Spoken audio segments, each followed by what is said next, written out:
ತಿದ್ದಿ ಬುದ್ಧಿ ಹೇಳಬೇಕಾದಂತಹ ಶಿಕ್ಷಕರೇ ವಿದ್ಯಾರ್ಥಿಯ ಮೇಲೆ ಹಿಗ್ಗಾಮುಗ್ಗ ಹಲ್ಲೆ ನಡೆಸಿದ್ದಾರೆ ಎನ್ನುವಂತಹ ಆರೋಪ ಕೇಳಿ ಬರ್ತಾ ಇದೆ. ಹೌದು, ಚಿಕ್ಕಬಳ್ಳಾಪುರದಲ್ಲಿ ನಡೆದಿರೋ ಘಟನೆ ಇದು. 8ನೇ ತರಗತಿ ವಿದ್ಯಾರ್ಥಿ ಸುಶಾಂತ್ ಮೇಲೆ ಶಿಕ್ಷಕರಿಂದ ಹಲ್ಲೆ. ಗೌರಿಬಿದನೂರು ನಗರದ ವಿದ್ಯಾನಿಧಿ ಖಾಸಗಿ ಶಾಲೆಯಲ್ಲಿ ಘಟನೆ. ವಿದ್ಯಾರ್ಥಿ ಪ್ರಜ್ಞೆ ಕಳೆದುಕೊಂಡಿದ್ದ, ಖಾಸಗಿ ಆಸ್ಪತ್ರೆಗೆ ದಾಖಲಿಸಲಾಗಿದೆ. ಬೇರೆಯವರ ಬುಕ್ನಲ್ಲಿ ಪೇಜ್ ಹರಿದ ಕಾರಣಕ್ಕೆ ಹಲ್ಲೆ ಮಾಡಿದ್ದಾರೆ ಎನ್ನುವಂತಹ ಆರೋಪ. ಶಿಕ್ಷಕ ದೇವರಾಜು, ಹೇಮಾವತಿ, ವನಜಾಕ್ಷಿ ವಿರುದ್ಧ ಹಲ್ಲೆ ಆರೋಪ ಮಾಡ್ತಿದ್ದಾರೆ ಪೇರೆಂಟ್ಸು. ಸುಶಾಂತ್ ಪೋಷಕರಿಂದ ಶಾಲೆ ಶಿಕ್ಷಕರ ವಿರುದ್ಧ ಆಕ್ರೋಶ ವ್ಯಕ್ತವಾಗ್ತಿದೆ. ತುಮಕೂರು ಜಿಲ್ಲೆಯ ಮಧುಗಿರಿಯ ಕೊಡಗೇನಹಳ್ಳಿ ನಿವಾಸಿ ಸುಶಾಂತ್ 8ನೇ ತರಗತಿ ವಿದ್ಯಾರ್ಥಿ ಈತ. ಇದು ಕ್ಷುಲ್ಲಕ ಕಾರಣಕ್ಕೆ, ಸಹಪಾಠಿಯ ಬುಕ್ಕಿನ ಪೇಜನ್ನು ಹರಿದ ಅನ್ನುವಂತಹ ಕಾರಣಕ್ಕೆ 3-4 ಜನ ಟೀಚರ್ ಸೇರಿಸ್ಕೊಂಡು ಹಲ್ಲೆ ಮಾಡಿದ್ದಾರೆ ಅನ್ನೋದು ಗೊತ್ತಾಗ್ತಾ ಇದೆ. ವಿದ್ಯಾರ್ಥಿ ಅಸ್ವಸ್ಥನಾಗಿದ್ದ, ಪ್ರಜ್ಞಾಹೀನ ಸ್ಥಿತಿಯಲ್ಲಿದ್ದ. ಆತನನ್ನು ಆಸ್ಪತ್ರೆಗೆ ದಾಖಲಿಸಿ ಚಿಕಿತ್ಸೆ ಕೊಡಿಸಲಾಗಿದೆ ಅನ್ನೋದು ಗೊತ್ತಾಗ್ತಾ ಇದೆ. ಕೇಳಿದ್ರೆ ಬಸ್ಸಲ್ಲಿ ಹೋಗುವಾಗ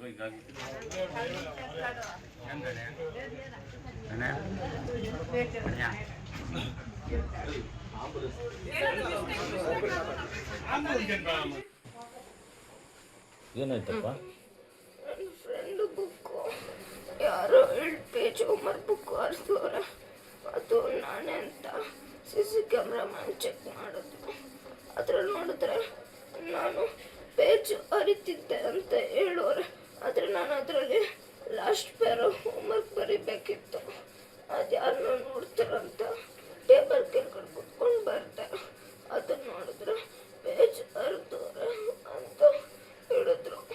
ಆಮೇಲಿಕ್ಕೆ ನನ್ನ ಫ್ರೆಂಡ್ಸು ಬಂದ್ಬಿಟ್ಟು ಆರಿಸ್ಕೊಳ್ತಿದ್ರು ಸ್ವಲ್ಪ.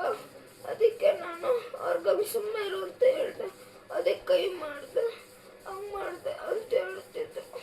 ಆಮೇಲೆ ನಿಜಕ್ಕೂ ಅಂತ ಕೆನ್ನೆ ಹೊಡಿತಿದ್ರು. ಯಾರು ಹೊಡೆದಿದ್ದು ಕೆನ್ನೆಗೆ? ದೇವರಾಜ್ ಸರ್ ಅಂತ ಅವರು ಬೇರೆ ಬೇರೆಯವ್ರು ಹೊಡಿತಿದ್ರು. ಅವ್ರ ಹೆಸರು ಗೊತ್ತಾ?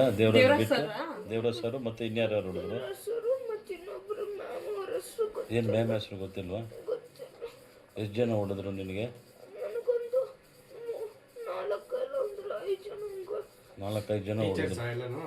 ಟೀಚರ್. ಮತ್ತಷ್ಟು ಡೀಟೇಲ್ಸ್ ಕೊಡೋದಕ್ಕೆ ಮುದ್ದುಕೃಷ್ಣ ದೂರವಾಣಿ ಸಂಪರ್ಕದಲ್ಲಿ ಜಾಯಿನ್ ಆಗಿದ್ದಾರೆ. ಮುದ್ದುಕೃಷ್ಣ, ಇತ್ತೀಚೆಗಂತೂ ಮಕ್ಕಳು ಸಿಕ್ಕಾಪಟ್ಟೆ ಸೆನ್ಸಿಟಿವ್ ಆಗ್ತಿದ್ದಾರೆ. ಮೊದಲೆಲ್ಲ ಶಿಕ್ಷಕರು ಹೊಡಿತಾ ಇದ್ದಿದ್ದು ಒಳ್ಳೆ ಮಾರ್ಗದಲ್ಲಿ ಹೋಗಲಿ, ಬುದ್ಧಿ ಕಲೀಲಿ ಅಂಥೇಳಿ. ಈಗ ಮಕ್ಕಳ ಮೇಲೆ ಕೈ ಮಾಡೋದಕ್ಕೂ ಕೂಡ ಹೆದರಬೇಕಾದಂತಹ ಪರಿಸ್ಥಿತಿ. ಅದಾದಮೇಲೆ ಶಿಕ್ಷಕರು ಹೊಡೆಯುವಂತಹ ವಿಚಾರ ಏನಲ್ಲ, ಇದು ಪೇಜ್ ಹರಿದಿರುವಂತಹ ವಿಚಾರ. ನಿಜಕ್ಕೂ ಏನಾಯಿತು, ಏನು ಕಥೆ ಇದು?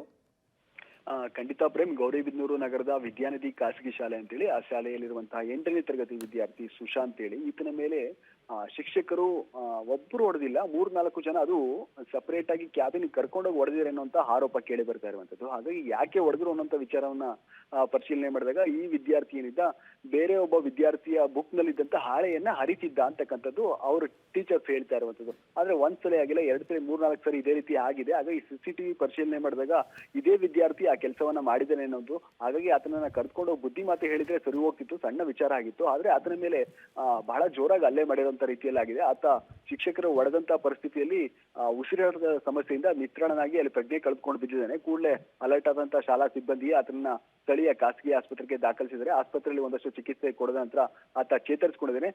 ಆಸ್ಪತ್ರೆಗೆ ಬಂದಂತಹ ಪೋಷಕರು ಕೂಡ ಈಗ ಖಾಸಗಿ ಶಾಲೆಯ ಶಿಕ್ಷಕರ ವಿರುದ್ಧ ಆಕ್ರೋಶವನ್ನು ಹೊರಹಾಕ್ತಿರುವಂತದ್ದು.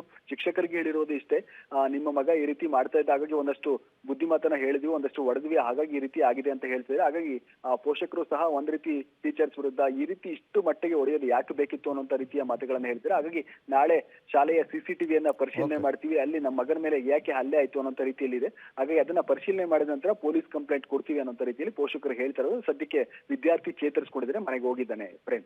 ಓಕೆ, ಥ್ಯಾಂಕ್ ಯು ಮುದ್ದುಕೃಷ್ಣ ತಮ್ಮೆಲ್ಲ ಮಾಹಿತಿಗಾಗಿ.